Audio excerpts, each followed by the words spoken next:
ইকরা বিসমি রাব্বিকাল্লাযী খালাক। আপনি আপনার রবের নামে পড়েন। পয়গম্বর যখন সর্বপ্রথম যায় ওই হেরা পর্বতের মধ্যে আমার আল্লাহ পাক রব্বুল আলামিন জিবরাইলকে পাঠায়, যাও জিবরাইল যাও আমার নবীকে দাও কোরআন। কোরআনটা পয়গম্বরকে দেওয়ার জন্য জিবরাইল আসলেন। সুন্দর করে প্রথমে বললেন পড়েন। নবী বলছেন জানি না। রাসূল সাল্লাল্লাহু আলাইহি সাল্লাম বারবার বলতেছেন জানি না। জিবরাইল বুকের সঙ্গে চাপ লাগায় দিলেন। এই জন্য আল্লাহর নবী সাল্লাল্লাহু আলাইহি সাল্লাম তারপরে বলেন ইকরা বিসমি রাব্বিকাল্লাযী খালাক। নবী করিম সাল্লাল্লাহু আলাইহি সাল্লাম কিন্তু আল্লাহ যদি চাইতেন আমার পয়গম্বরকে মায়ের পেট থেকে আলেম বানাইতে পারতেন কিনা? যদি মায়ের পেট থেকে আলেম হয়ে যায় তাহলে পয়গম্বরের কাছে এটার দাম থাকবে না, এটার কষ্ট কি বুঝবে না। এই দেখবেন বাবার হোটেলে যারা বসে বসে খায় তাদের কাছে সম্পদের দাম নাই। যে লোকটা রিক্সা চালায় টাকা ইনকাম করে তার কাছে দাম আছে। কেন? আমরাও তো সেই কোয়ালিটির মুসলমান। আমরা ইসলাম বাবার জন্মের কারণে পেয়েছি, দাদার জন্মের কারণে পেয়েছি। জন্মে সূত্রে মুসলমান হওয়ার কারণে নামাজও ভাল লাগে না, রোজাও ভাল লাগে না, সুন্নতও ভাল লাগে না। কিন্তু যারা ইসলামটা মানতে যায় হিন্দু থেকে মুসলমান হয়, অথবা এই জান দিয়েছে, কোরবান করেছে, তবলিগের মেহনতে গিয়েছে, রক্ত ঝরিয়েছে, ওই টাইপের মুসলমানের কাছে ইসলামের সম্মান বেশি। কারণ এটা সে কষ্ট করে অর্জন করলো।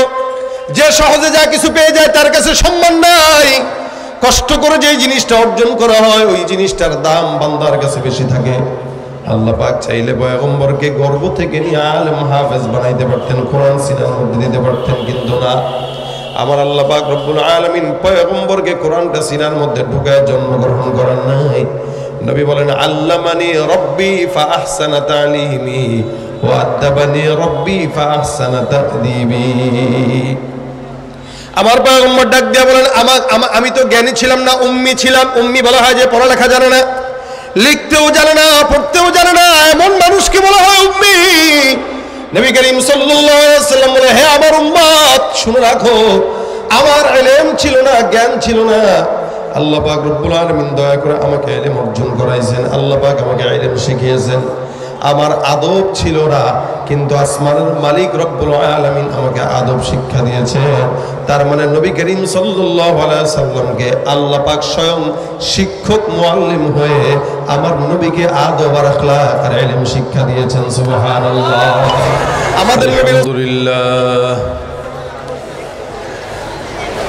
الحمد لله علي الذات عظيم الصفات سمي السمات كبير الشان جليل القدر رفيع الذكر مطاع الأمر جليل البرهان فخيم الاسم عزيز العلم وسيع الحلم كثير الغفران ونشهد أن لا إله إلا الله وحده لا شريك له ونشهد أن سيدنا وسندنا وحبيبنا وحبيب ربنا وطبيب قلوبنا ومولانا محمدا عبده ورسوله صلى الله عليه وعلى آله وأصحابه وبارك وسلم تسليما كثيرا الذي أرسله الله تعالى بالحق بشيرا ونذيرا وداعيا إلى الله بإذنه وسراجا منيرا أما بعد فأعوذ بالله من الشيطان الرجيم بسم الله الرحمن الرحيم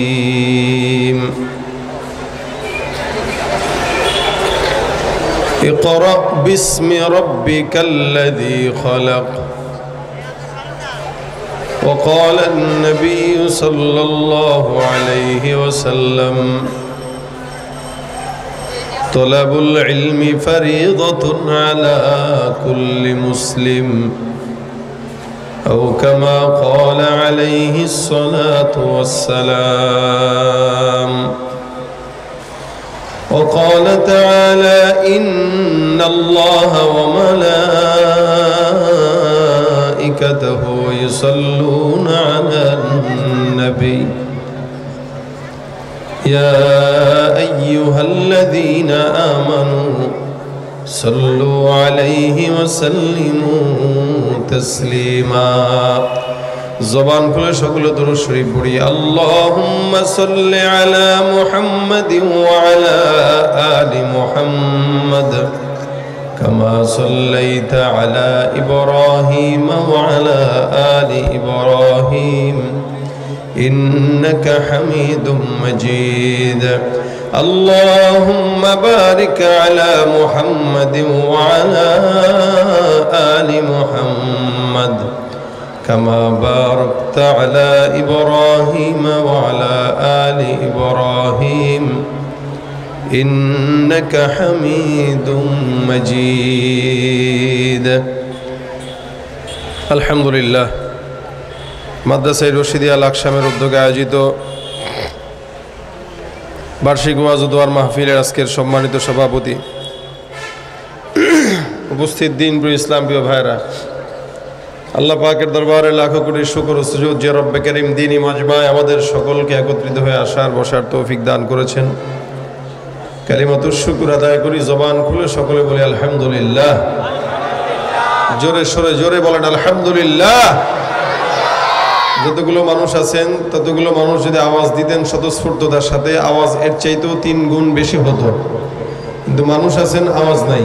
আওয়াজ যদি না থাকে আমি আমার মতো চুপচাপ আলোচনা করে চলে যাব, আর আওয়াজ যদি মোটামুটি থাকে ওয়াজও হবে, 2-1টা গজলও ইনশাল্লাহ গাওয়ার চেষ্টা করব। দিবেন এভাবে আওয়াজ? যারা দাঁড়িয়ে আছেন সবাই একটু বসে যান ভিতরে, দুপাশ থেকে ভাই একটু বসেন। প্রত্যেকটা দাঁড়ানো ভাইরা বসেন, কেউ দাঁড়িয়ে থাকবেন না, সবাই বসেন। পিছনওয়ালাদেরকে বসতে বলছি, ভাই বসেন, পরিবেশ করেন। একজন একজনের দিকে তাকায়, বসবে কিনা এই সিদ্ধান্ত নিচ্ছে। জুত হইলে থাকবে, নয়তো চলে যাবে, এই হলো বিষয় আর কি। বসেন, সবাই ভিতরে ঢুকেন, সবাইকে বসার সুযোগ করে দেন। মজলিসের আদব আছে ভাই, যতক্ষণ প্যান্ডেলের ভিতরে থাকবেন বরকত থাকবে, প্যান্ডেলের বাইরে থাকবেন বরকত নাই। কারণ প্যান্ডেলের বাইরেই বাজার, মার্কেট, আর এটার ভিতরে জান্নাতের বাগান। সুতরাং যতক্ষণ এখানে থাকবেন ততক্ষণ আল্লাহ পাক রহমত দিতে থাকবে। এখান থেকে বের হবেন, রহমত থেকে নিরাশ হয়ে যাবেন। আমরা রহমত চাই কিনা? ইনশাআল্লাহ। আল্লাহ আমাদেরকে কবুল করুক, আজকের মজমাকে কবুল করুক, মাদ্রাসাকে কবুল করুক, আপনাদেরকে কবুল করুক। জোরে জোরে বলেন আমিন। ভাইরা আমার, আল্লাহ পাক রব্বুল আলামিন আমাদেরকে সবচাইতে চমৎকার একটি জীবন বিধান দিয়েছেন, যে জীবন বিধানটি আল্লাহ পাক কোরআনের মাধ্যমে আমাদেরকে দিয়েছেন। অর্থাৎ আমরা কোন পথে চলবো, কোন রাস্তায় যাব, কিভাবে আমাদের জিন্দেগি অতিবাহিত করব, এটা যদি মানুষ শিখতে চায় সে যেন কোরআনের দিকেই নজর দেয়। গোটা বিশ্বের বুকে ইহুদি নাসারারা কোরআন যে পরিমাণে রিসার্চ করে, আমরা মুসলমান হয়েও কোরআন সেই পরিমাণে পড়িও না, দেখিও না, গবেষণা করি না। আমাদের চেয়ে অনেক বেশি গুণ কোরআনের জ্ঞান ইহুদি নাসারাদের আছে। আমরা কেবলমাত্র চাপাবাজের উপরে ভিত্তি করে চলি যে আমরা মুসলমান, আমরা কোরআন বুঝি, ঘোড়ার ডিম বুঝি। আমরা যদি কোরআন বুঝতাম, জানতাম, তাহলে কোরআন মতো করে চলতাম। ইহুদি নাসারারা কোরআন বুঝে, কোরআন জানে, কোরআন বিশ্বাস করে, কিন্তু মানে না। কেন মানে না? এটা তাদের মানার কাজ না। তারা এখান থেকে সবকিছু নেয়, নিয়ে তারা ওইটা অ্যাপ্লাই করে তাদের জিন্দেগিতে, কিন্তু শুধুমাত্র অহংকার, গর্বের কারণে তারা কোরআনটাকে ভিতরে ঢুকায় না, ইসলামের ছায়াতলে আসে না। কিন্তু এরাও বুঝে কোরআনটাই একমাত্র গ্রন্থ, একমাত্র কিতাব, যেটা এখনো পর্যন্ত সত্য, পরিবর্তন হয় নাই এবং হওয়ার সম্ভাবনাও তারা জানে। এটা এই জন্য তারা কোরআন মাফিক চলতে চেষ্টা করে, কিন্তু তারা ইমানদার না। যেখানে আবু তালেব নবী করিম সাল্লাল্লাহু আলাইহি সাল্লামকে অনেক মহব্বত করতেন, কিন্তু ইমানদার হয় নাই, শুধুমাত্র বংশের গর্বের কারণে অথবা লজ্জার কারণে, যে আমার মানুষ কি বলবে, বংশের মানুষ কি বলবে, অমুকে কি বলবে, এই টেনশনে ইসলাম কবুল করে নাই। উপরে কুফরির খোলস ছিল আর ভিতরে বিশ্বাস ছিল, কিন্তু ঈমান এটার নাম নয়। ঈমান বলা হয় উপরে খোলস থাকবে, ভিতরে কোনো কিছু থাকুক বা না থাকুক, উপরের খোলস ছিঁড়ে এনে তারপরে ইসলাম কবুল করবে, এটা হলো ইসলাম। আমাদের ভিতরে আমল দুর্বল, নামাজ পড়ি না, রোজা রাখি না, হজ যাকাত ঠিক মতো আদায় করি না, কিন্তু আলহামদুলিল্লাহ আমাদের উপরে কুফরির কোনো চাদর নাই। আলহামদুলিল্লাহ। আমরা কি আল্লাহ পাককে কখনো বলছি যে আল্লাহ মুসলমান বানান? আপনারা বলছেন কখনো? ইহুদি নাসারার ঘরে জন্মগ্রহণ করে মুসলমান হওয়া অনেক কঠিন, এটা যে ইহুদি ঘরে জন্মগ্রহণ করেছে সে জানে। মুসলমান হতে গেলে বাবা ছাড়তে হয়, দাদার বংশ ছাড়তে হয়, বাড়ি ঘর ছাড়তে হয়, এরপরে মুসলমান হতে হয়। হওয়ার পরে চাকরিও ঠিক মতো পায় না, ব্যবসা যেগুলো ছিল সব বন্ধ, এমন একটা অবস্থায় পড়ে, এই অবস্থায় আপনি একদিন বললে আপনি নামাজ বন্ধ করে দিবেন। একটা ইহুদি নাসারা তাদের ওই জায়গার থেকে মুসলমান হওয়াটা কতটা কঠিন, কিন্তু আল্লাহ পাক মুসলমানের ঘরে জন্ম দিয়েছেন। ইনশাআল্লাহ মুসলমানের ঘরে জন্মগ্রহণ করার কারণে একদিন না একদিন জান্নাতে যাব। জোরে কয় না? এটা মুসলমানের পাওয়ার। শুধুমাত্র ইসলামের ছায়াতলে আশ্রয় গ্রহণ করার কারণেই একদিন না একদিন আল্লাহ পাক জান্নাতে নিবেন। এটা শুধু ঈমানের দাম। আর যারা কোনোদিন ঈমানদার হয় নাই কিন্তু সারা জিন্দেগি কোরআন মোতাবেক চলছে, ইসলাম মুসলমানদেরকে মহব্বত করছে কিন্তু মুসলমান হয় নাই, সারা জিন্দেগি তার জন্য জাহান্নাম, জান্নাতের সুঘ্রাণও পাবে না। কেন? উপরের খোলস কুফরির খোলস, ভিতরে যতই থাকুক না কেন, যতক্ষণ জবান দিয়ে স্বীকার না করবে মুমিন বলা যাবে। এই জন্য ইমানদারের ঘরে আল্লাহ পাক জন্ম দিয়েছেন, তার উপরে আবার জীবন গ্রন্থ কোরআন আমাদেরকে দিয়েছেন, যেটা আল্লাহ পাক রব্বুল আলামিন মুআজিজা স্বরূপ পয়গম্বরকে দিয়েছেন। নবী নাই, নবীর মুআজিজা এখনো পৃথিবীতে কতদিন থাকবে? বলেন বলেন। কিয়ামত পর্যন্ত। অন্যান্য নবীরা যতদিন ছিলেন ততদিন তাদের মুআজিজা ছিল, নবী নাই, মুআজিজাও নাই। আর আমার আপনার নবী মুহাম্মদুর রাসূলুল্লাহ সাল্লাল্লাহু আলাইহি ওয়াসাল্লাম দুনিয়াতে না থাকলেও নবীর মুআজিজা আল কোরআন পৃথিবীতে বিদ্যমান এবং কিয়ামত পর্যন্ত থাকবে। আল্লাহ পাক এই কোরআনটাকে শিক্ষা অর্জন করা আপনার জন্য আমার জন্য নফল করেন নাই, সুন্নত করেন নাই, ফরজ করেছেন। বলেন কি করেছেন? ভাইরা আমার দেখেন, রাসূল হাদিস শরীফে বলেন, তলাবুল ইলমি ফারিয়াদাতুন আলা কুল্লি মুসলিম। প্রত্যেকটা মুসলমানের জন্য দ্বীনের জ্ঞান অর্জন করা নফল, সুন্নত নাকি? কি বলেন? কোন কোন জ্ঞান শিক্ষা করা ফরজ? যেই আমল আল্লাহ ফরজ করেছেন ওই ফরজ আমলের জ্ঞান অর্জন করাও। আচ্ছা মনে করেন নামাজ 5 ওয়াক্ত, এটা কি ফরজ?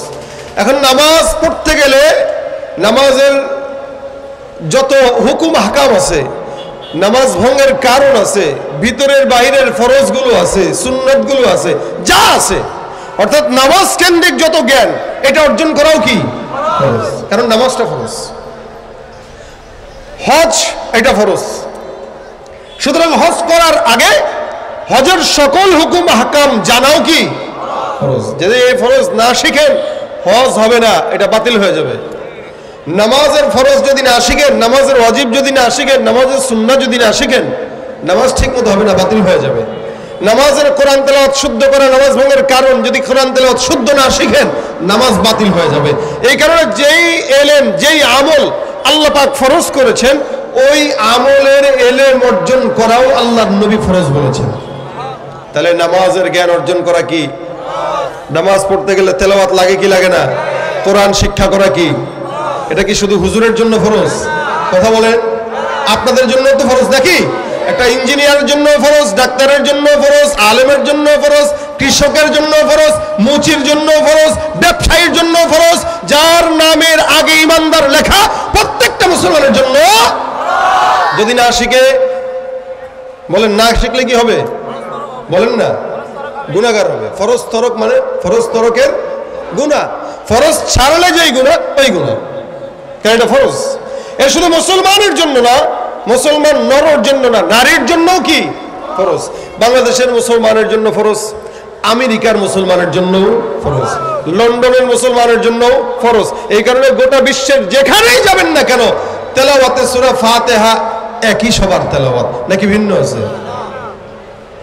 ভাই বুঝলাম না, আমেরিকায় গেলাম যে দেখি সেখানেও বাংলাতে নামাজ পড়ায়, বাংলাতে কেমন নামাজ পড়ে? আমাদের হুজুর যেমনি পড়ে।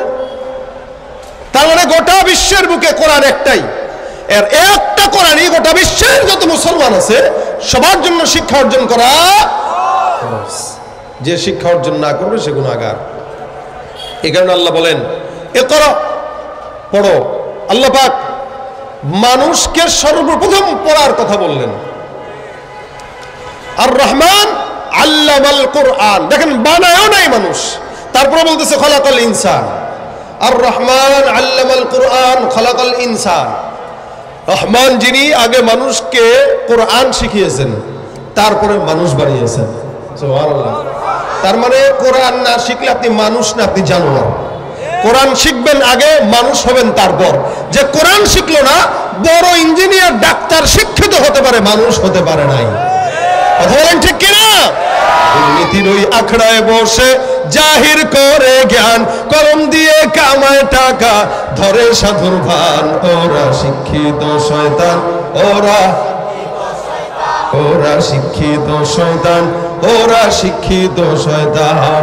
ওরা হলো দেশের লাগি মহামারীর মতন, ফাইলে কলম ঠেকাইয়া চালায় শুধুই নির্যাতন।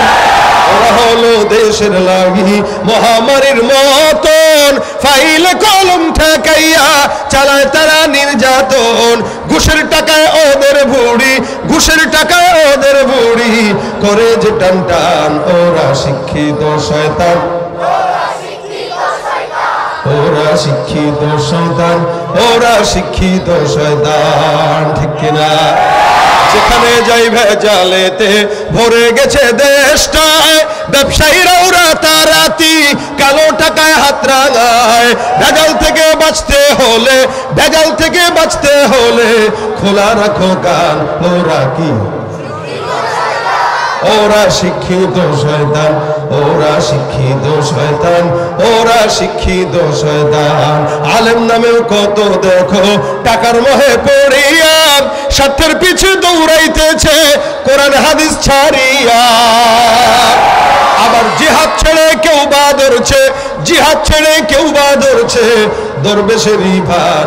ওরা শিক্ষিত শয়তান, ওরা শিক্ষিত শয়তান, ওরা শিক্ষিত শয়তান, ওরা শিক্ষিত শয়তান। ঠিক কিনা? তার মানে কোরআন আগে শিখতে হয়, তারপরে মানুষ হওয়া যায়। কথা ঠিক না? দুনিয়ার সব জ্ঞান শিখলেন, নবী বলেন কেউ যদি কোরআনের জ্ঞান না শিখলো, ওর মতো মিসকিন ফকির দুনিয়াতে কেউ। তার মানে কোরআনের জ্ঞান যার ভিতরে নাই সে কি? কথা বলেন, জোরে বলেন। কোরআনের জ্ঞান যার ভিতরে নাই সে কি? ফকির, মিসকিন। সে কি? আর যার ভিতরে কোরআন আছে, গরিব হলেও নবী বলেন সে আল্লাহর কাছে দামি এবং বড় লোক। ভাইরা আমার, এই জন্য এটা ফরজ। দুনিয়াতে কোরআনের জ্ঞান অর্জন করা প্রত্যেকটা মানুষের ফরজ। এই জন্য আল্লাহ পাক আগে বান্দাকে কোরআন শিখার কথা বললেন, পরে মানুষ সৃষ্টি করার কথা বললেন, এবং কোরআন নাজিল করার সর্বপ্রথম আয়াত এটাই দিয়েছেন, ইকরা বিসমি রাব্বিকাল্লাযী খালাক। এই পড়ো তুমি। এখানেও আগে পড়ার কথা বলেছেন, পড়ো তুমি কার নামে? যিনি তোমাকে সৃষ্টি করেছেন তার নামে। এটা বলেন না এই আল্লাহ তোমাকে সৃষ্টি করছেন তাই তুমি পড়ো, না, পড়ো তুমি তার নামে যিনি তোমাকে। পড়া ছাড়া কোনো গতি আছে? আমাদের দেশে আমাদের ছেলেদের সবচেয়ে কঠিন কাজ হলো পড়া। পড়ালেখা বানাই লোকেরে যদি দেখতাম, কিন্তু পড়া ছাড়া কোনো গতি নেই। এই জন্য দ্বীনের জ্ঞান যদি কারো দিলের ভিতরে থাকে, সে বড় শিক্ষিত হইতে পারে। আলহামদুলিল্লাহ, শিক্ষার কারণে সে কোনোদিন পথভ্রষ্ট হবে না যদি কোরআনের জ্ঞান থাকে। আর কোরআনের জ্ঞান যদি না থাকে, ডাক্তার হবে কসাইয়ের মতো, চেম্বারে নিয়ে মানুষকে জবাই করবে, কারণ তার ভিতরে কোরআনের জ্ঞান নাই। এই জন্য জবাই করবে। ইঞ্জিনিয়ার হবে, মানুষকে ছাদের ঢালাই 6 ইঞ্চির জায়গায় 4 ইঞ্চি বুঝাই দিবে, রড দিবে না, পারলে বাঁশ দিয়ে ধরা দিবে, কারণ যে জ্ঞান নাই কোরআনের।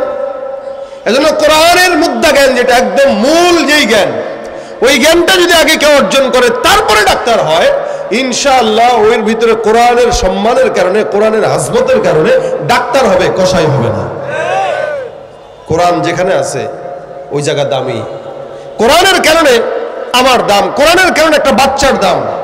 কোরআন যেই সিনায় থাকে ওই সিনাকে আল্লাহ পাক কত সম্মানিত করেছেন।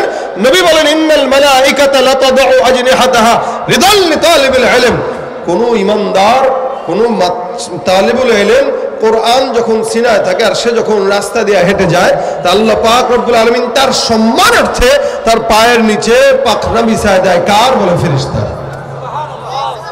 এটা বাবার পায়ের নিচে দেয় না, পীরের পায়ের নিচে দেয় না, যে তালিবুল ইলম তার পায়ের নিচে আল্লাহ পাক ফেরেশতাদের পাখনা বিছায় দেন। সুবহানাল্লাহ। জন্য আল্লাহ পাক বলেন, ইকরা বিসমি রাব্বিকাল্লাযী খালাক। আপনি আপনার রবের নামে পড়েন। পয়গম্বর যখন সর্বপ্রথম যায় ওই হেরা পর্বতের মধ্যে আমার আল্লাহ পাক রব্বুল আলামিন জিবরাইলকে পাঠায়, যাও জিবরাইল যাও, আমার নবীকে দাও কোরআন। কোরআনটা পয়গম্বরকে দেওয়ার জন্য জিবরাইল আসলেন। সুন্দর করে প্রথমে বললেন পড়েন। নবী বলছেন জানি না। রাসূল সাল্লাল্লাহু আলাইহি সাল্লাম বারবার বলতেছেন জানি না। জিবরাইল বুকের সঙ্গে চাপ লাগায় দিলেন। এই জন্য আল্লাহর নবী সাল্লাল্লাহু আলাইহি সাল্লাম তারপরে বলেন, ইকরা বিসমি রাব্বিকাল্লাযী খালাক। নবী করিম সাল্লাল্লাহু আলাইহি সাল্লাম কিন্তু আল্লাহ যদি চাইতেন আমার পয়গম্বরকে মায়ের পেট থেকে আলেম বানাইতে পারতেন কিনা? যদি মায়ের পেট থেকে আলেম হয়ে যায় তাহলে পয়গম্বরের কাছে এটার দাম থাকবে না, এটার কষ্ট কি বুঝবে না। এই দেখবেন বাবার হোটেলে যারা বসে বসে খায় তাদের কাছে সম্পদের দাম নাই। যে লোকটা রিক্সা চালায় টাকা ইনকাম করে তার কাছে দাম আছে। কেন? আমরাও তো সেই কোয়ালিটির মুসলমান। আমরা ইসলাম বাবার জন্মের কারণে পেয়েছি, দাদার জন্মের কারণে পেয়েছি। জন্মে সূত্রে মুসলমান হওয়ার কারণে নামাজও ভাল লাগে না, রোজাও ভাল লাগে না, সুন্নতও ভাল লাগে না। কিন্তু যারা ইসলামটা মানতে যায়, হিন্দু থেকে মুসলমান হয়, অথবা এই জান দিয়েছে, কোরবান করেছে, তাবলীগের মেহনতে গিয়েছে, রক্ত ঝরিয়েছে, ওই টাইপের মুসলমানের কাছে ইসলামের সম্মান বেশি। কারণ এটা সে কষ্ট করে অর্জন করলো। যে সহজে যা কিছু পেয়ে যায় তার কাছে সম্মান নাই। কষ্ট করে যে জিনিসটা অর্জন করা হয় ওই জিনিসটার দাম বান্দার কাছে বেশি থাকে। আল্লাহ পাক চাইলে পয়গম্বরকে গর্ভ থেকে নিয়ে আলেম হাফেজ বানাইতে পারতেন, কোরআন সিনার মধ্যে দিতে পারতেন, কিন্তু না। আমার আল্লাহ পাক রব্বুল আলামিন পয়গম্বরকে কোরআনটা সিনার মধ্যে ঢুকায় জন্মগ্রহণ করার নাই। নবী বলেন, আল্লামানি রব্বি ফাআহসানা তালিমি ওয়া আদাবানি রব্বি ফাআহসানা তা'দীবি। আমার পয়গম্বর ডাক দিয়া বলেন, আমি তো জ্ঞানী ছিলাম না, উম্মি ছিলাম। উম্মি বলা হয় যে পড়ালেখা জানে না, লিখতেও জানে না, পড়তেও জানে না, এমন মানুষকে বলা হয় উম্মি। নবী করিম সাল্লাল্লাহু আলাইহি ওয়াসাল্লাম বলে, হে আমার উম্মত শুনে রাখো, আমার ইলম ছিল না, জ্ঞান ছিল না। আল্লাহ পাক রব্বুল আলামিন দয়া করে আমাকে ইলম অর্জন করাইছেন, আল্লাহ পাক আমাকে ইলম শিখিয়েছেন। আমার আদব ছিল না, কিন্তু আসমানের মালিক রব্বুল আলামিন আমাকে আদব শিক্ষা দিয়েছেন। তার মানে নবী করিম সাল্লাল্লাহু আলাইহি সাল্লামকে আল্লাহ পাক স্বয়ং শিক্ষক মুআল্লিম হয়ে আমার নবীকে আদব আর আখলাক আর ইলম শিক্ষা দিয়েছেন। সুবহানাল্লাহ। আমাদের নবীর ওস্তাদ কে? জোরে বলেন কে? এ মুসলমান, এই কারণে কোরআনের জ্ঞানটার সঙ্গে ওস্তাদের সম্পর্ক আল্লাহর সঙ্গে। আল্লাহ থেকে জিবরাইল, জিবরাইল থেকে পয়গম্বর, পয়গম্বর থেকে সাহাবায়ে কেরাম, সাহাবাদের থেকে তাবেঈ, তাবেঈদের থেকে তাবে তাবেঈ, তাদের থেকে আইম্মা মুজতাহিদিন, তাদের থেকে সালফে সালিহিন, এমন করে করে এই পর্যন্ত আমাদের সন্তানরা কোরআন শিখতেছে। আপনার ইঞ্জিনিয়ার বলেন, ডাক্তার বলেন, দুনিয়ার কোনো শিক্ষার সঙ্গে আল্লাহর সম্পর্ক নাই, কিন্তু কোরআনের জ্ঞানের সঙ্গে স্বয়ং আল্লাহ পাকের সঙ্গে সম্পর্ক। সুবহানাল্লাহ। এজন্য ভাইরা আমার, কোরআনের জ্ঞানটাকে বলা হয় নূরুম মিন ইলাহি। আল্লাহ পাক রব্বুল আলামিনের তরফ থেকে একটা নূর। এই নূরটা যেই সিনার মধ্যে ঢুকে, সিনার অনেক দাম। এই জন্য 5 বছরের বাচ্চা, 8 বছরের বাচ্চা, 7 বছরের বাচ্চা হাফেজে কোরআন হলে যে সম্মানটা পায়, দুনিয়ার কোনো ইঞ্জিনিয়াররা ওই সম্মান পায় না। এ মুসলমান, আমার দেশের বাংলাদেশকে আল্লাহ পাক রব্বুল আলামিন এত বড় সম্মান দিয়েছেন। আমাদের দেশের ছোট্ট ছোট্ট সন্তানেরা গোটা বিশ্বর বুকে বাংলাদেশের সম্মানকে 1 নম্বরে নিয়ে কোরআনের বিজয় অর্জন করে, ঠিক কিনা? এটা কোরআনের মুজিজা। ভাইরা আমার, আল্লাহ পাক রব্বুল আলামিন কোরআনকে এত দামি বানিয়েছেন, কোরআনকে এত মুজিজা সম্পূর্ণ বানিয়েছেন। নবী করিম সাল্লাল্লাহু আলাইহি ওয়াসাল্লাম বলেন, এটা সবাইকে আল্লাহ পাক শিখায় না। কোরআনের জ্ঞানের অর্জন যদি কোনো বান্দা 5 মিনিটের জন্য করে, হাদিসে আসছে তাদারুসুল ইলমি সাআতাম মিনাল লাইলি খায়রুম মিন ইহইয়াহা। ইলমের অর্জন যদি কোনো বান্দা একটা মুহূর্ত করে, 5 মিনিট করে, 10 মিনিট করে, কোনো একটা জায়গায় বসে হাদিসের চর্চা যদি কেউ 5-7 মিনিট করে, কোনো একটা মজলিসে বসে কোরআনের চর্চা যদি কেউ 10 মিনিট করে, হাদিস শরীফে বর্ণনা আছে এই 10 মিনিটের সম্মান, 10 মিনিটের দাম আল্লাহর কাছে সারা রাত জেগে নফল ইবাদতের চাইতেও অতি উত্তম। সুবহানাল্লাহ। 5 মিনিট কোন, এজন্য বিবিদের সঙ্গে প্রত্যেকদিন পরিবারের সাথে ঘরে বসা 5টা মিনিট কোরআনের কিছু মুযাকারা করবেন। সারা রাত জেগে নফল ইবাদত করে যে সওয়াব পাইতেন, ওই সওয়াব আল্লাহ পাক 5 মিনিটে দান করবেন। এটা হলো কোরআনের সম্মান। কোরআন যেই সিনায় থাকে ওই সিনা দামি হয়ে যায়। মানুষের দুনিয়াতে সম্মান বাড়ে কয়েক কারণে। কখনো কখনো কোনো বান্দা টাকার কারণে সম্মান পায়, কখনো ক্ষমতার কারণে সম্মান পায়, কখনো বান্দা সৌন্দর্যের কারণে সম্মান পায়, কখনো ভাইরাল হওয়ার কারণে সম্মান পায়। কিন্তু মনে রাখবেন, সম্মান টাকার কারণে কামাইছে, টাকা আজকে আছে কালকে নাই। যতক্ষণ টাকা থাকে ততক্ষণ সম্মান, টাকা নাই সম্মান নাই। যতক্ষণ ক্ষমতা আছে ততক্ষণ সার ক্ষমতা নাই, বিদেশ দেয় পলায় যায়।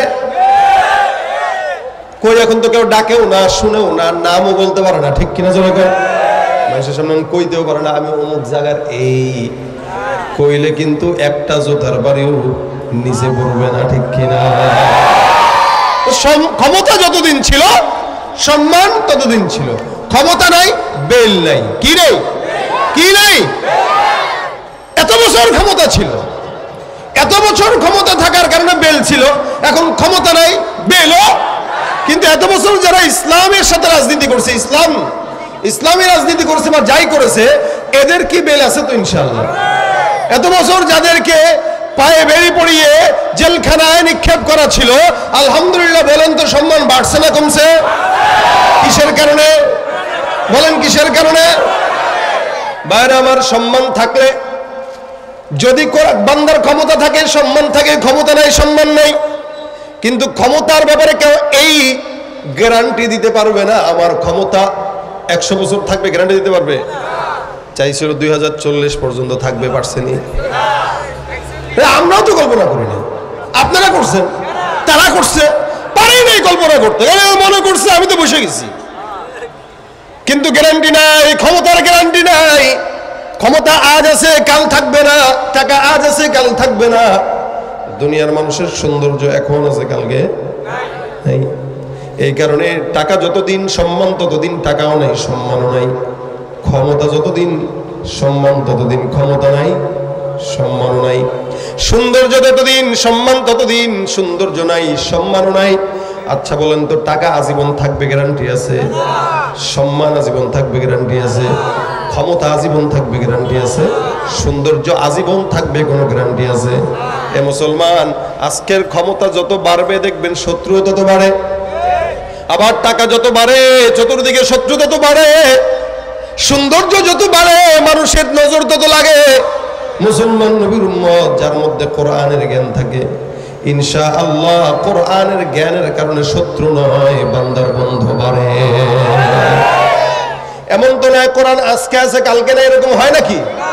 কোরআন এখন আছে কালকে থাকবে না, এটা হয় না। এ মুসলমান কেউ বলতে পারবে না আলহামদুলিল্লাহ হাফেজে কোরআন হয়েছি, প্রায় 25 বছরের উপরে হয়ে গেল হাফেজে কোরআন হইলাম, এত বছর এখনো পর্যন্ত আল্লাহ পাক সিনার মধ্যে কোরআনটা আল্লাহর রহমতে রেখেছেন। যতদিন হাফেজ হলাম তখন থেকে এখনো মানুষ হাফেজ সাহেব বলে, মাওলানা হয়েছি মাওলানা সাহেব বলছে, ইফতা পড়ছি মুফতি সাহেব বলে, ঠিক কিনা? এ মুসলমান বলেন তো, এই লকবগুলা আমার আজকে আছে কালকে থাকবে না, এটা হুকুম কি হবে না? যতদিন থাকবে, যতদিন হায়াত আছে ততদিন লকব আছে। এ ভাইরা আমার, মন্ত্রী মহোদয়, সাবেক মন্ত্রী, সাবেক প্রধানমন্ত্রী, ঠিক কিনা? আজকে আছে কালকে নাই। আজকে মাননীয় প্রধানমন্ত্রী, আর এখন আমরা কি বলি? সাবেক প্রধানমন্ত্রী। হ্যাঁ, কালকে প্রধানমন্ত্রী ছিল, যার কারণে প্রধানমন্ত্রী বলেছেন। আজকে প্রধানমন্ত্রী নাই, সাবেক প্রধানমন্ত্রী, সাবেক এমপি, সাবেক মন্ত্রী। কিন্তু হাফেজে কোরআন হয়েছি 25 বছর। মনে করেন 25 বছর আগেও হাফেজে কোরআন ডাকছে, এখনো ডাকে। এমনকি মৃত্যুর পরেও হাফেজ ডাকবে, মুফতি ডাকবে, ঠিক কিনা? এটা হলো পার্থক্য। দুনিয়ার ক্ষমতা, দুনিয়ার টাকা আর কোরআনের সম্মানের পার্থক্য এটা। কোরআনের জ্ঞান যত বাড়ে, বান্দার সম্পর্ক তত বাড়ে। কোরআনের জ্ঞান যত বাড়ে, বন্ধু তত বাড়ে। কোরআনের জ্ঞান যত বাড়ে, সম্মান তত বাড়ে, ঠিক কিনা জনগণ? দুনিয়ার টাকা যত বাড়ে, সম্মান তত বাড়লেও টাকা নাই, সম্মান নাই। কিন্তু কোনোদিন এটা তো হয় নাই, যতই বড় হুজুর হোক না কেন টাকা নাই, যার কারণে মানুষ সালাম দেয় না, এটা হয় না। বরং যত বড় হুজুর, টাকা না থাকলেও মানুষ কয়, আরে হুজুরটা কত আল্লাহওয়ালা, এখনো একটা টাকাও নাই। হুজুরটা কত বুজুর্গ মানুষ, যার কারণে বাড়িও করতে পারে নাই। বরঞ্চ যেই হুজুর যত বেশি মিতব্যয়ী, ওই হুজুরের তত সম্মান দুনিয়াতে আল্লাহ বাড়ায় দেয়, ঠিক কিনা? এটা হলো কোরআনের মর্যাদার কারণে। কোরআনের জ্ঞান যত বাড়ে, এটার আজমত তত বাড়ে, এটার মাহাত্ম্য তত বাড়ে, এটার মর্যাদা তত বাড়ে। এখানে আল্লাহ পাক বলে, বান্দা যদি মানুষ হতে চাও, কোরআনের জ্ঞান অর্জন করো। কোরআনটা আমি আল্লাহ পাক রব্বুল আলামিন পয়গম্বরের মাধ্যমে জমিনের বান্দাদেরকে আমি আল্লাহ দিলাম। মূসাকেও কিতাব দিয়েছি, ঈসাকেও কিতাব দিয়েছি, দাউদকেও কিতাব দিয়েছি। সব পয়গম্বরদেরকে আমি আল্লাহ পাক কিতাব দিলাম, হাতের মধ্যে ধরা দিলাম। নাও, এই কিতাবটা তুমি তোমার উম্মতের মধ্যে প্রকাশ করো, উম্মতদের মধ্যে প্রচার করো, উম্মতকে বলো এই কিতাব অনুযায়ী আমল করতে। যার কারণে মূসা পয়গম্বরকে আমি তাওরাত দিলাম তুর পাহাড়ে ডাক দিয়া, এ মূসা, এই কিতাবটা নিয়ে এলাকায় বান্দাকে দাওয়াত দাও। কিতাবটা ততদিন থাকবে যতদিন তুমি থাকবা, তুমিও নাই, কিতাবের উপরে আমলও নাই। কিন্তু পয়গম্বর মুহাম্মদুর রাসূলুল্লাহ সাল্লাল্লাহু আলাইহি ওয়াসাল্লামকে আল্লাহ পাক কোরআন দিয়েছেন, একসঙ্গে কোরআনটাকে ধরায় দেন নাই। আমার আল্লাহ পাক রব্বুল আলামিনের হাবিব বলেন, আল্লাহ পাক আমাকে কোরআনটা একটা একটা আয়াত করে 23 বছরের সিনার মধ্যে ঢুকিয়ে দিয়েছেন। সুবহানাল্লাহ। এ ভাইরা আমার, খুব বুঝবেন, 23 বছর আল্লাহ পাক বান্দার সিনার মধ্যে কোরআন ঢুকায় দেয়। 23 বছরের ব্যবধানে আল্লাহ পাক কোরআনটাকে এমন ভাবে ঢুকাইছেন। আল্লাহ পাক এটা বলেন নাই, নবী আপনি যতদিন কোরআন ততদিন, বরং না না, নবী নাই, কোরআন আছে। নবী না থাকলেও কোরআন থাকবে, যতদিন দুনিয়া থাকবে ততদিন কোরআন থাকবে। শুধু তাই নয়, কোরআনটার হেফাজতের দায়িত্ব আল্লাহ পাক নিজের কুদরতের হাতে নিয়ে নিয়েছেন। সুবহানাল্লাহ। এ ভাইরা আমার, আমার আল্লাহ পাক রব্বুল আলামিন সবগুলো কিতাবগুলোকে নবীদের দায়িত্ব দিয়ে দিয়েছেন, এটা থাকবে, তুমি থাকবা, তুমি রাখবা, তুমি রাখবা, এটাকে হেফাজত করবা। কোরআনের বেলা আল্লাহ পাক বলেন নাই, নবী এটাকে আপনি হেফাজতে রাখেন না। না, আল্লাহ পাক ডাক দিয়া বলেন, ইন্না নাহনু নাযালনা যিকরা ওয়া ইন্না লাহু লাহাফিজুন। কোরআনটাকে আমি আল্লাহ পাক রব্বুল আলামিন নাযিল করলাম। এই কোরআনটার হেফাজতের দায়িত্ব দুনিয়ার কোন বান্দার কাছে নয়, আমি আল্লাহ আমার নিজের কুদরতের হাতে রেখে দিলাম। সুবহানাল্লাহ। এইজন্য আমার আল্লাহ ডাক দেয়া বলেন, ওয়া ইন কুনতুম ফি রাইবিন মিম্মা নাযালনা আলা আবদিনা ফাতু বিসূরাতিন মিন মিসলি ওয়া দুউ শুহাদাআকুম মিন দুনিল্লাহি ইন কুনতুম সাদিকিন। বলেন তো ভাইরা আমার, আল্লাহ পাক রব্বুল আলামিন যে কোরআনটা দিয়েছেন, এই কোরআনটার হেফাজতের দায়িত্ব কার কাছে? আল্লাহ পাক ডাক দিয়ে বলেন, যদি সন্দেহ হয়, যদি তোমাদের ঝামেলা মনে হয়, তাহলে কোরআনের ভিতরে দেখাও, কোরআনটা খুলো, সূরা ফাতিহা থেকে নিয়ে নাস পর্যন্ত দেখো, একটা আয়াতের মধ্যে ভুল নাই, একটা অক্ষরের মধ্যে ভুল নাই, একটা আয়াত, একটা নুকতার মধ্যে ভুল নাই। সারা দুনিয়ার বান্দারা কোরআনের বিরোধিতা করতে পারে, যতই কঠিন অন্তর হোক না কেন, কোরআনের তেলাওয়াত করবেন, ওই কঠিন অন্তরটাকে আল্লাহ পাক নরম বানায়, চোখ দিয়া পানি বের করে দিবে। আমি প্রমাণ। গত 2 দিন আগে সাভার আশুলিয়াতে এক মাহফিলে গিয়েছি। ও জায়গায় মাঠ নাই, বিশাল বড় মাঠ, না হলেও মিনিমাম 15-20 হাজার মানুষের আয়োজন। এত বড় মাঠের এই মাঠটা হলো হিন্দুদের দেওয়া। কাদের? হিন্দুদের মালিকানার মাঠ। এনারা বলেছেন যে আপনারা সাইদ আহমদ শাহ হুজুরকে আনলে মাঠ আমরা আপনাদের জন্য করতে দিব, কোনো টেনশন নেই, আপনারা আনেন। তা আমরা হিন্দু হইতে পারি, আমরা ওনার গজল ওয়াজ শুনি, বুঝছেন? এরকম আরেক জায়গায় হয়েছিল একবার, খাগড়াছড়ি থেকে আসতেছি ঢাকায়, তো রাত্রিবেলা 12টার পরে কোনো গাড়ি ছাড়া নাই, আরো 5-7 বছর আগে। তো চেকপোস্টের ভিতরে এক পুলিশ দাঁড়ায় রয়েছে, তা গ্লাস নামায় এসে আমার লাইট জ্বালাকা দেখি, লাইট জ্বালা আমার দেখে একটু বের হবেন আপনি? আমি যে কিরে আবার কোনো ঝামেলা নাকি? তা আমি আগে বের হয়ে তার নেম প্লেটের দিকে দেখছি সে মুসলমান কিনা, দেখেই দেখি না হিন্দু। তা আমি বললাম, স্যার আমাদের তো আসলে দেরি হয়ে গেছে, ঢাকায় যেতে হবে, আপনি কি আমার একটু বুকে নিবেন? কে? হিন্দু বলতে, আপনি আমার একটু বুকে নিবেন? ওকে আসেন। তা আমি তাকে বুকে নিলাম। কথা আমি হিন্দু, কিন্তু আপনার গজল, আপনার আলোচনা আমি এত পরিমাণে শুনি, আমার কল্পনার বাইরে যে আমি আপনাকে আজকে দেখতে পাবো আর আমি আপনার বুকে যেতে পারবো। এটা হিন্দু বলতেছে। তো সে যে গত 2 দিন আগের মাহফিলের কথা বলতেছি, হিন্দুরা জায়গা দিছে, এমনকি কোরআনের মাহফিলের জন্য জায়গা দিছে, এবং তারাও মাহফিলের 2 পাশে চেয়ার নিয়ে বসা, বয়স শোনার জন্য বসে রয়েছে। এরপরেও বাংলাদেশকে কেউ সংখ্যালঘুর নাম দিয়ে আমরা নাকি সংখ্যালঘুদের উপর নির্যাতন করি এই কথা খবরে ছড়াতে চায়। যারা এগুলো করে এরা আমার দেশের শত্রু, আমাদের শত্রু। এই দেশে কোনো হিন্দু কেউ বলতে পারবে না কোনো মুসলমান থেকে নির্যাতিত হয়েছে। বরঞ্চ নতুন স্বাধীনতার পরে মুসলমানরা হিন্দুদের মূর্তি পূজার সময় যখন এসেছে, আমরা আমাদের ছাত্র ভাইরা, আমাদের মুসলমানের সন্তানেরা তাদের মন্দির পাহারা দেওয়ার জন্য দাঁড়িয়ে গিয়েছে। এরপরেও কেউ যদি বলে এদেশে সংখ্যালঘুদের উপর নির্যাতন করা হয়, ওরা আমার দেশের শত্রু, আমাদের শত্রু, মানবতার শত্রু, সবার শত্রু। ঠিক কিনা জানা? এটা আপনাদেরকে বোঝার জন্য বলতেছি। মাহফিল যেখানে হিন্দুরা বসা, তা আমি বয়ান করতেছি, মোটামুটি কোরআনের কয়েকটা আয়াত তেলাওয়াত করেছি, আলোচনা করছি। আধা ঘন্টার মাথায় সে আমার পায়ের সামনে এসে এইভাবে আমাকে সেজদা দিচ্ছে।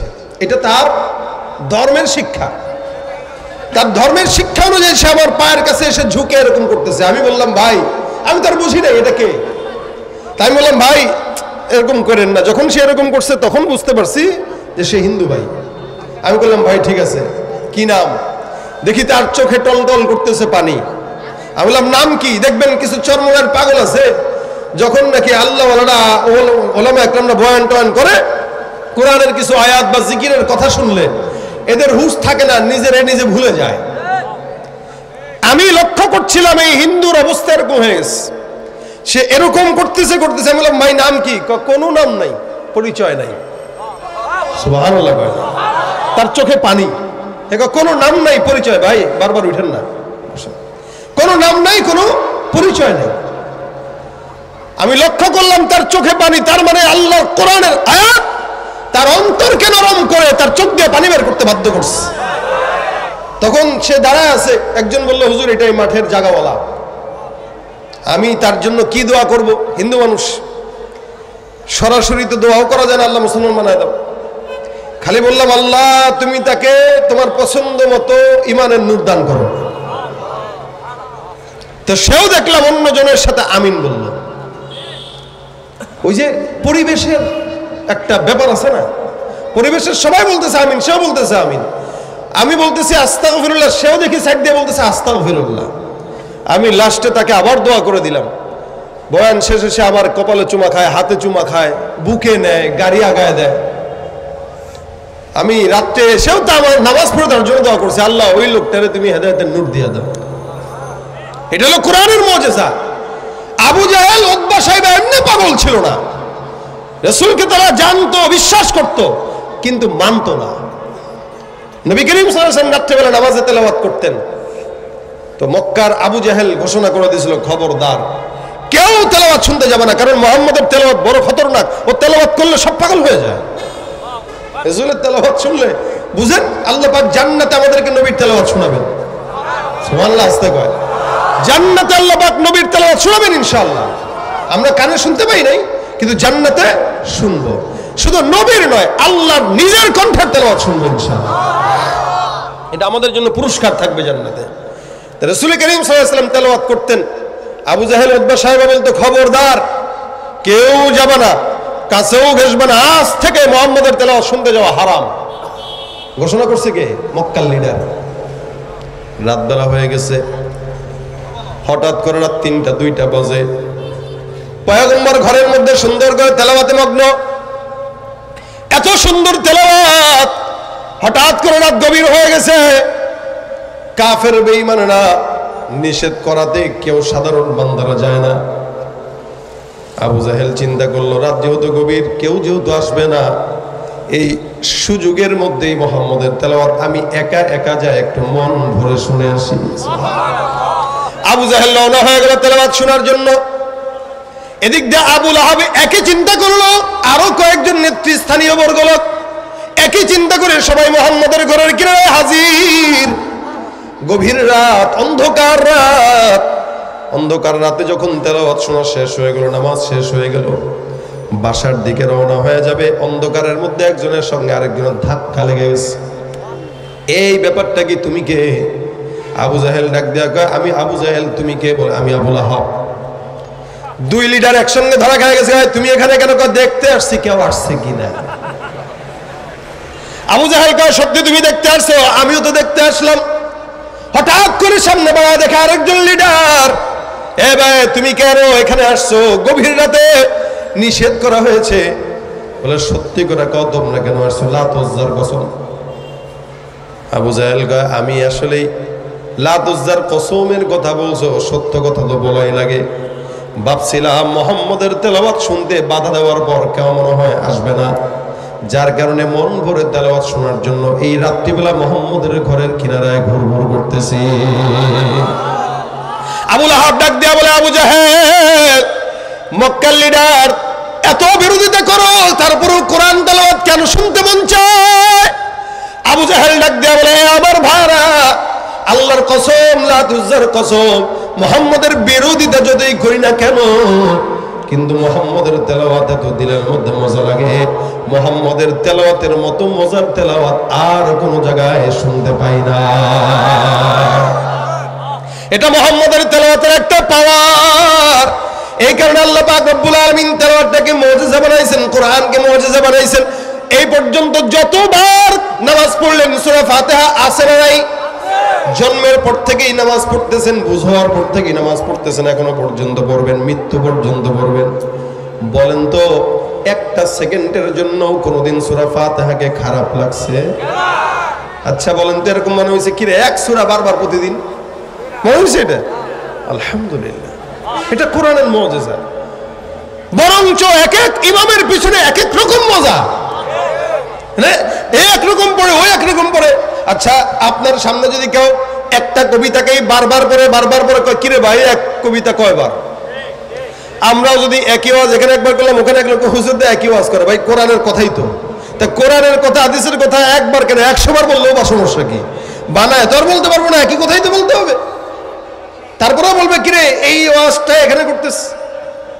কিন্তু তেলাওয়াতের ব্যাপারে নামাজ ফজরের সময় পড়ে গেলেন আলহামদুলিল্লাহ, সুন্নতের মধ্যেও বললেন আলহামদুলিল্লাহ, ইশরাকেও বললেন আলহামদুলিল্লাহ, যোহরেও বললেন আলহামদুলিল্লাহ রাব্বিল আলামিন, আসরেও বললেন আলহামদুলিল্লাহ রাব্বিল আলামিন।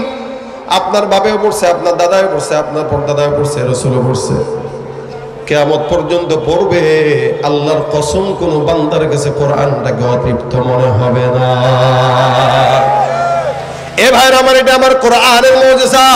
সুতরাং কোরআনকে যদি কেউ ভুল প্রমাণ করতে পারে, আল্লাহ পাক ডাক দিয়ে বলেন, ওয়াদউ শুহাদাআকুম মিন দুনিল্লাহ ইন কুনতুম সাদিকিন। তোমরা যদি সত্যবাদী হও, কোরআনের মোকাবেলায় একটা কোরআনের সূরা নিয়ে আসো, তো পারবে কেউ? হ্যাঁ, পারবে না। মুসাইলামাতুল কাজ্জাব একটা মিথ্যা নবী ছিল না? তার ব্যাপারে একটা কওল আছে, অথবা অন্য একজনের ব্যাপারেও রিওয়ায়াত আছে। এই ভণ্ড একদিন, এক ভণ্ড, সে নিয়ত করছে কোরআনের একটা আয়াত সূরা বানাবে। দেখেন, আল্লাহর সঙ্গে চ্যালেঞ্জ নিয়ে সে কোরআনের সূরা বানানোর জন্য চেষ্টা করতেছে। কি আল্লাহ সূরা বানাইছে ফিল, আমিও সূরা বানাবো ফিল। বলে বলো তোমার সূরাটা কি? তেলাওয়াত করতেছে, আল ফিলু মাল ফিলু ওয়া মা আদরাকা মাল ফিল। আল্লাহ পাক সূরা দিয়েছে না ফিল। আলাম তারা কাইফা ফাআলা রাব্বুকা বিআসহাবিল ফিল আলাম ইয়াজআল কাইদাহুম ফি তাদলিল ওয়া আরসালা আলাইহিম তায়রান আবাবিল তারমিহিম বিহিজারাতিন মিন সিজ্জিল ফাজআলাহুম কাসফিন মাকুল। কত চমৎকার ভাবে মিল, ছন্দ মিল। আল্লাহ পাকের মতো ছন্দ মিল দিয়ে দুনিয়ার কোন কবিতা কবি বানাইতে পারবে? কবি পারবে বানাইতে কবিতা? এখন তো আমরা ছন্দ মিলের কবিতা বানাইতে পারি না বলে গদ্য মিলের কবিতা দিছি। গদ্য কবিতা মানে গল্প আকারের কবিতা, মিলাইতে পারে না তো কত মিলাবে আর। কিন্তু আমার আল্লাহ কোরআনের প্রত্যেকটা আয়াতের সঙ্গে মিল আছে না নাই? হ্যাঁ কয় আমি কোরআন বানাইতে পারবো। বানা, আল ফিল মাল ফিল ওমা আদরাকা মাল ফিল লাহু খুরতুমুন তাবিল। এটা হলো তার আয়াত। অর্থ শুনেন, ফিল মানে হলো হাতি। এ বলতেছে আল ফিল হাতি, মাল ফিল হাতিটা কি জানো? হাতি কি? ওমা আদরাকা মাল ফিল। আচ্ছা তুমি কি জানো হাতিটা কি? হে হাতির পরিচয় দিতে যায় কোরআন বানাইতেছে, নাউজুবিল্লাহ। লাহু খুরতুমুন তাবিল, তার একটা বিশাল বড় সুর আছে। কি আছে? সুর। তা হাতির সুর আছে, এটা কোন ব্যাকল না জানে এ কোরআন বানাইতেছে, লাহু খুরতুমুন তাবিল। অথচ এই বিশ্বের বুকে অনেক বড় বড় বিজ্ঞানী ছিল। এই যে সমস্ত বৈজ্ঞানিকরা তারা কোরআনের ভুল ধরতে যে কোরআন রিসার্চ করলো, কোরআনের আয়নায় নিজেদের ভুল ধরা পড়ে তারা কোরআনের উপরে ঈমান এনে মুসলমান হয়ে গেছে। এটা হলো কোরআনের আজমত।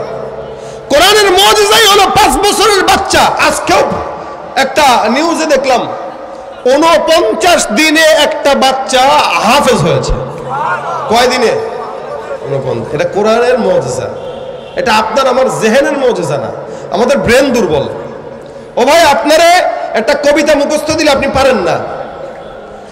ছোটবেলায় কবিতা পড়ছি, এখন ভুলে গেছি, কিন্তু একই কোরআন ছোটবেলায় পড়ছি, আলহামদুলিল্লাহ ভুলি নাই। কোরআন এটা কি? মুজিজা।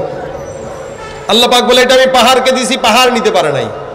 লাউ আনজালনা হাযাল কুরআন আলা জাবাল, লাউ আনজালনা হাযাল কুরআন আলা জাবাল লারাআইতাহু খাশিআম মুতাসাদ্দিআ। কোরআনটাকে যদি পাহাড়ের চূড়ায় রাখতাম, কোরআনটা এই কোরআনের ভয়ে পাহাড়টা জ্বলে পুড়ে ছাই হয়ে যেত, পাহাড়টা কাঁপাকাঁপি শুরু করত। কিন্তু 3.5 হাত বডির মানুষের মধ্যে আমি আল্লাহ পাক কোরআন দান করলাম। এটা কি তার ব্রেনের কারণে শিখছে? বলে না, কোরআনটাকে আমি আল্লাহ বান্দার সিনার মধ্যে দিয়া কোরআনের ভার আমি আল্লাহ আমার কুদরতের হাতে রেখে দিলাম। এ ভাইরা আমার, এই জন্য কোরআন যেই দেহে থাকে ওই দেহ দামি হয়ে যায়, ঠিক কিনা বলেন তো? সমাজের মধ্যে কোরআন ওয়ালা যারা, এদের সম্মান বেশি। নবী বলেন মাইয়ুরিদিল্লাহু বিহি খায়রান ইউফাক্কিহু ফিদ্দিন। আল্লাহ যাকে চায় তাকে দ্বীনের জ্ঞান দান করে। একটা হাফেজে কোরআনের এত সম্মান, এত মর্যাদা। আল্লাহর নবী বলেন কিয়ামতের ময়দানে হাফেজে কোরআনের পাওয়ার থাকবে এত, 10 জন বান্দা যাদের জন্য জাহান্নাম ওয়াজিব হয়ে গিয়েছে, এদেরকে দেখে দেখে সুপারিশ করে জান্নাতে নেওয়ার মতো যোগ্যতা আল্লাহ তাদের দান করবেন। সুবহানাল্লাহ। আপনি এলাকার মাদ্রাসা আছে, মাদ্রাসা কোনটা এখানে? হ্যাঁ, এই রশিদিয়া মাদ্রাসা কোন জায়গায়? এখানেই। এবং এখানে আপনার ছেলে পড়ে, আপনার ভাতিজা পড়ে, অথবা আপনার বন্ধুর ছেলে পড়ে। আপনি আপনার এই ভাতিজার জন্য মাদ্রাসায় মনে করেন সাময়িক সহযোগিতা করলেন, অথবা কেউ ওই হাফেজে কোরআনের সঙ্গে মহাব্বত রাখলেন। কিয়ামতের ময়দানে আল্লাহ পাক ডাক দিয়া বলবে হাফেজে কোরআন দাঁড়াও। নবী বলেন আল্লাহ পাক ঘোষণা করবেন ইকরা ওয়ারতাকি। আল্লাহ পাক বলবেন বান্দা তুমি পড়ো আর উঠতে থাকো। বলে কোথায় উঠবো? জান্নাতে প্রাসাদ আছে, একটা আয়াত করে পড়বা, একতলা করে প্রাসাদের উপরে চড়তে থাকবা। সুবহানাল্লাহ। এমন করে করে কোরআনের সবগুলো আয়াত পড়বে। 6600 উপরে কোরআনে আল্লাহ পাক রব্বুল আলামিন জান্নাতে তালা দিয়ে দিবেন। সুবহানাল্লাহ। এ বান্দার সম্মান থাকবে এত, যেহেতু নিজে একা এত বিশাল বড় জান্নাত পাবে। এই বেচারার বন্ধু আছে, মা আছে, বাবা আছে, ভাই আছে, বোন আছে, আত্মীয় স্বজন আছে। আমার আল্লাহ পাক রব্বুল আলামিন বলবে বান্দা যে হাফেজে কোরআন, তোমার পছন্দ মতো 10 জন বান্দাকে তুমি চয়েস করবা, যেই বান্দাদের উপর আমি আল্লাহ জাহান্নামটাকে ওয়াজিব করে দিয়েছিলাম। দেখো দেখো এই বান্দা, এতগুলা বান্দার মধ্যে কারে কারে পছন্দ হয়? এবার হাফেজে কোরআন বলবে আল্লাহ, 1 নম্বরে আমার বাবা আর মা, 2 নম্বরে আমার ভাই আমার বোন, 3 নম্বরে আমার ওস্তাদ, 4 নম্বরে আমার আত্মীয় স্বজন, 5 নম্বরে ওই ব্যক্তিটা, যেই ব্যক্তিটা মাদ্রাসার মধ্যে আমাকে প্রত্যেক মাসে 10,000 টাকা 5,000 টাকা 1 বস্তা চাউল দিয়ে মাদ্রাসায় সহযোগিতা করেছে। নবী করিম সাল্লাল্লাহু আলাইহি ওয়াসাল্লাম বলেন, হাফেজে কোরআনকে আল্লাহ পাক রব্বুল আলামিন এত পাওয়ার দিবে, বান্দার 10 জনকে সুপারিশ করে বিনা হিসাবে জান্নাতে দান করে দিবেন, ঢুকায় দিবেন। এই জন্য ভাইরা আমার, হাফেজে কোরআন হতে না পারলে নিজের ভাতিজাকে হাফেজ বানান, নিজে হতে পারেন নাই নিজের সন্তানকে বানান, 5 জনের ভিতরে 1 জনকে হাফেজ বানান। ডাক্তার ভুলবে, ইঞ্জিনিয়ার ভুলবে, হাফেজে কোরআন ভুলবে না। হে মুসলমান, এই কারণে কোরআন যেখানে আমরা থাকবো সেখানে, কোরআন যেখানে আমরা থাকবো সেখানে। বাংলাদেশ এতদিনের শান্তির দেশ হতো যদি কোরআনের দেশ হতো, ঠিক কিনা জনগণ? কিন্তু এদেশে বারবার ক্ষমতার পালা বদল দেখেছি, শান্তি কেন দেখি নাই? যাদের হাতে ক্ষমতা যায় কোরআন পছন্দও করে না, কোরআন মানেও না, ইসলামের বিরোধিতা করে, ঠিক কিনা? এই জন্য হাফেজে কোরআনদেরকে পছন্দ করেন, কোরআন ওয়ালাদেরকে পছন্দ করেন। ক্ষমতায় যদি বসানো লাগে কোরআন ওয়ালাদেরকেই বসান, শান্তি আসবে। এই জন্য আর অনেক বন্ধু বানাইলাম, বন্ধু বানায় কোনো ফায়দা পাই নাই। যাদেরকে 16-17 বছর বন্ধু বানায় পা চাটাচাটি করছি, এরা আমাদেরকে না বলে চলে গেছে। সুতরাং এদের সাথে আমাদের আর কোনো বন্ধুত্ব নাই। এখন বন্ধুত্ব হবে কোরআন ওয়ালাদের সঙ্গে, ঠিক কিনা জোরে কর? এখন বন্ধুত্ব হবে কোরআন ওয়ালাদের সঙ্গে। কোরআন যেখানে আমরা, বলেন কোরআন আছে যেখানে। এজন্য কোরআনের মহব্বত ভিতরে রাখবেন, কোরআন পড়বেন। পড়ার দ্বারা ফায়দা কি? 3টা ফায়দা বর্ণনা করতেছি। 1 নম্বর, কোরআন যদি কেউ পড়ে, বুঝে পড়ুক না বুঝে পড়ুক, 10টা করে নাকি প্রত্যেকটা অক্ষরে। কয়টা নাকি? বুঝে পড়ুক না বুঝে পড়ুক। 2 নম্বরে, কেউ যদি কোরআন তেলাওয়াত করে, আল্লাহ পাক রব্বুল আলামিন তাকে প্রত্যেকটা অক্ষরে নেকি দেওয়ার পাশাপাশি অন্তরের কালো দাগ দূর করে দিবেন। 3 নম্বরে, কেউ যদি কোরআন তেলাওয়াত করে, আল্লাহ পাক রব্বুল আলামিনের সঙ্গে বান্দার সম্পর্ক গাঢ় হয়ে যাবে। তার মানে 1 নম্বর, বুঝে পড়লেও সওয়াব, না বুঝে পড়লেও সওয়াব। 2 নম্বর, অন্তরের কালো দাগ দূর হয়। 3 নম্বর, আল্লাহর সঙ্গে সম্পর্ক বেড়ে যায়। সুবহানাল্লাহ। এই 3টা ফায়দা দরকার আছে কিনা বলেন তো? কথা কয় না, কথা বোঝেন নাই। ফায়দা কয়টা বললাম? এই 3টা আমাদের দরকার আছে কিনা? যদি দরকার থাকে তাহলে কোরআনটা শিখতে পারেন নাই, মাদ্রাসায় যে 1 ঘন্টার জন্য মাদ্রাসায় ভর্তি হবেন প্রত্যেক দিন। 1 ঘন্টার মাদ্রাসা অথবা 30 মিনিটের মাদ্রাসা, মুরব্বীরা একসাথে যাবেন। আপনাদের কি বিশ্বাস হয় এদেশের আলেমরা টাকার জন্য শিক্ষকতা করে? এদেশের আলেমরা কোরআনের মহব্বতে শিক্ষকতা করে, যার কারণে 8-10 হাজার টাকা দিয়া মাদ্রাসায় পড়ে থাকে, তাও 2-4 মাস বেতন বাকি। সুতরাং আপনি যদি হাফেজে কোরআন হতে পারেন নাই, এই আফসোস নিয়ে মাদ্রাসায় যান। আর যদি কোরআন শিখেন, প্রত্যেক দিন অন্তত 10 মিনিট করে শিখেন, এই শিখার বরকতে আল্লাহ পাক আপনারা মাফ করে দেবেন। কোরআন সুপারিশকারী হবে। রাসূল বলেন, হয়তো আলেম হও, নয়তো মুআল্লিম হও, নয়তো মুহাব্বিন হও, নয়তো সহযোগী হও, খবরদার 5 প্রকার বিদ্বেষী হও না। আলেম বিদ্বেষী হও না, কোরআন বিদ্বেষী হও না, কারণ কোরআন বিদ্বেষী হইলে জাহান্নাম ছাড়া কোনো উপায় নেই। এই কারণে অন্তত মহব্বত করবেন, ভালোবাসবেন, সহযোগিতা করবেন। হয়তো হাফেজ হবেন, নয়তো হাফেজ বানাবেন। খবরদার কোরআনের সঙ্গে বিরোধিতা করা যাবে। যারা কোরআনের সাথে বিরোধিতা করেছে, কোরআনকে যারা দেখতে পারে নাই, আল্লাহ ওদেরকে দুনিয়াতেও লাঞ্ছিত করে, আখিরাতেও লাঞ্ছিত করে। এই জন্য কোরআনের সঙ্গে সম্পর্ক রাখবো, কথা কয় না, রাখবো ইনশাল্লাহ। সম্পর্ক রাখতে হইলে কোরআন ওয়ালাদেরকে সহযোগিতা করবেন, এটা রাসূলের আদেশ, নবীর আদেশ, কোরআন ওয়ালাদেরকে সহযোগিতা করো। সুতরাং আজকের রশিদিয়া মাদ্রাসাতেও সহযোগিতা করা, এটা আপনাদের হক, মাদ্রাসার হক। আপনার উপরে এই হকটা আল্লাহ পাক দিয়েছেন। এখানে কোরআনের জ্ঞান অর্জন হবে, তুমি তোমার হক আদায় করবা। এই মাদ্রাসার জন্য 1 টাকা পারো, 2 টাকা পারো, 10 টাকা পারো, 5 টাকা পারো, যতটুকু পারো সহযোগিতা করবা।